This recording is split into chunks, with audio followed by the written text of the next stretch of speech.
Yo, what is going on, everybody? This is Fanadian here, and I'd like to welcome you all to my fifth video, where I'm going to be mixing things up a little bit here. Instead of just doing a straight up discussion video, I'm going to be doing a little 2021 Miami Dolphins mock draft post Ereck Flowers trade. I've seen a lot of people doing Ereck Flowers reaction videos, but not a little mock draft after the trade videos. So let's get started here. Obviously, we're the Miami Dolphins. I'm going to do the full 7 rounds. I will say. Um, I am not a draft expert. I am a hardcore mock draft addict, but as we get into the later rounds here, we're going to be just kind of going off of a positional value. But that's alright because I don't really expect anyone to really know a lot of these seventh round picks because I feel like if you're studying the seventh round picks, you got to have a bit of like a really hardcore addiction or something like that. So let's look here. Kyle Pitts, Devontae Smith, Jalen Waddle, Micah Parsons. I think the pick is Kyle Pitts. I love this guy. He was in my draft crushes video. I think he's going to be a beast in the NFL. Devontae Smith and Jalen Waddle would also be good picks here for the Dolphins, but personally, I'm going with Kyle Pitts here. I think this dude's like might be the second best player in this draft and just an absolute monster. So there's a lot of good players here. Christian Barrymore, I like this pick. I know a lot of Dolphins fans would be against it, but I think it could be a good pick for Miami. Uh, Another one is Jeremiah Wusu-Koramoah. This is another one that I think this guy would fit good in Brian Flores' defense, but I know a lot of people would probably rather us get like an edge rusher with this pick instead of him. Elijah Vera Tucker. Now this is pretty huge having him be here at 18. A lot of people I'm seeing are saying this guy's going to be an absolute stud. They have him listed as a tackle. Most people say he's probably going to be a better guard than tackle. Kind of like Robert Hunt. So I kind of like the idea of getting a flexible offensive lineman that they can move around because, things are going to be shaken up now after the Ereck Flowers trade. So I'm just looking to see if I'm not missing anyone else. I do love Azeez Ojulari, but I think Elijah Vera Tucker's the pick here. Missing note on Kwity Paye. The Raiders take him at 17 kind of hurts. I'm a huge Kwity Paye fan.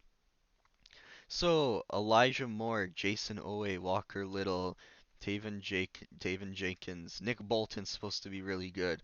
I've seen a lot of good things said about Jermaine Davis. We need centers and we need edge rushers.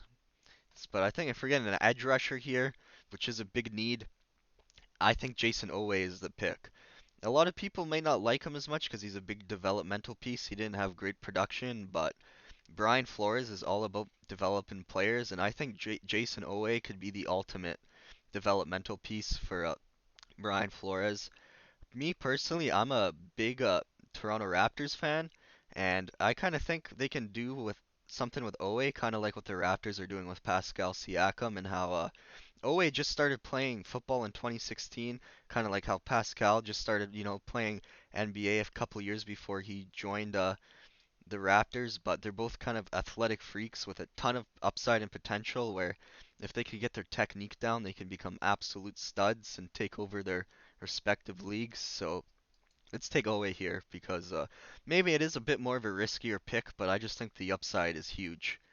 So we went tight end, tackle, edge rusher.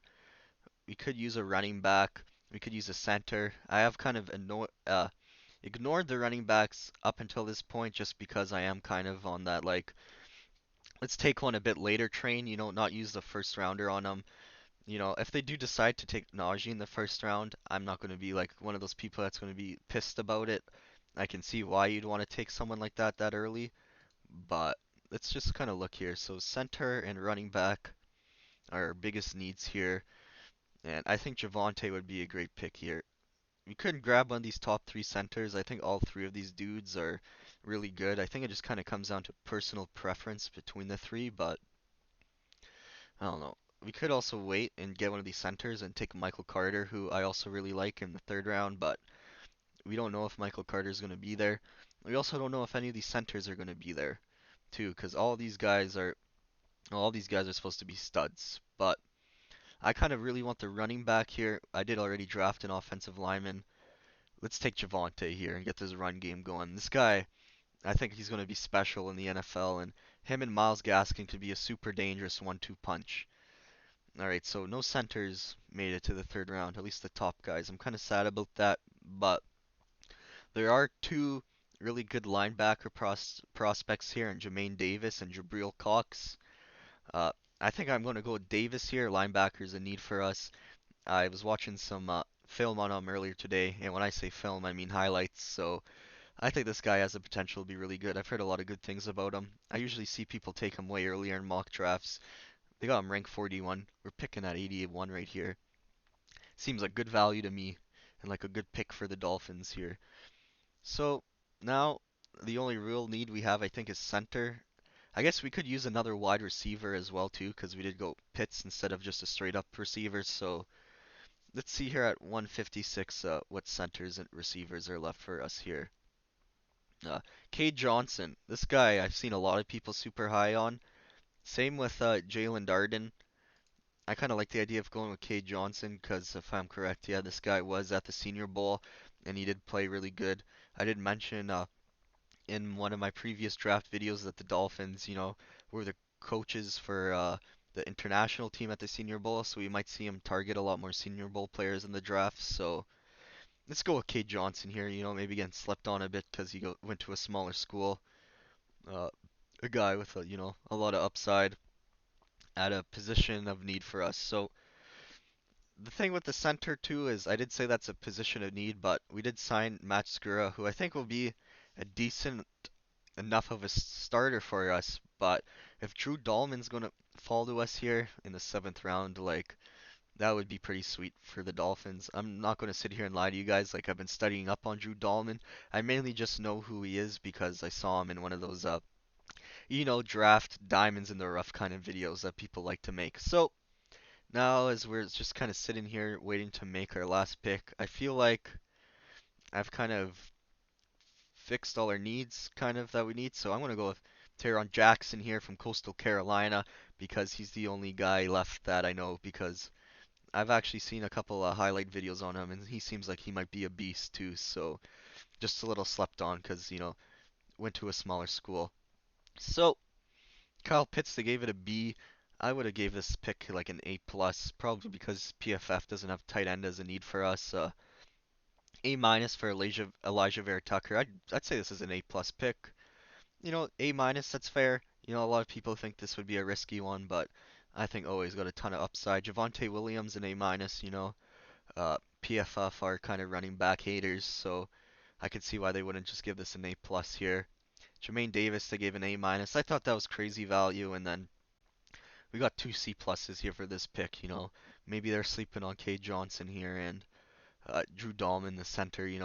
They didn't have center as a need for us, so maybe that's why they said it's a C plus. I don't know. It is a seventh round pick. I'm not going to sit here and try and defend this one super hard. And then they gave this pick an A minus. So overall, we got a B plus.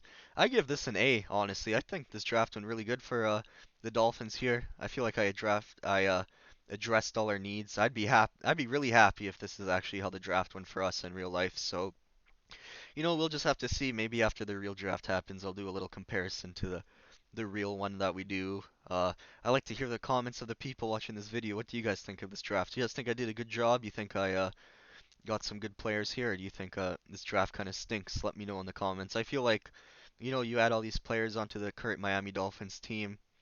Maybe that's a playoff team. That could be really good. There's a lot of young players here with a ton of potential, but that's the thing with the draft picks is you never really know how good they're actually going to be. You just gotta kind of wait and see. You're just kind of playing a little bit of a game of odds, I guess you can say. But yeah, that's the video here. Let me know what you guys thought of it. As I said, it's my fifth video, so I'm always looking for advice, tips, anything I can do to improve these videos and make them better. I'm going to be doing more draft videos, doing reactions as the draft goes on, reacting to who the Dolphins pick here. And yeah, so, thanks for watching. Subscribe, like the video, comment. I think I've gone over all that stuff. So yeah, see you guys all in the next video. Peace.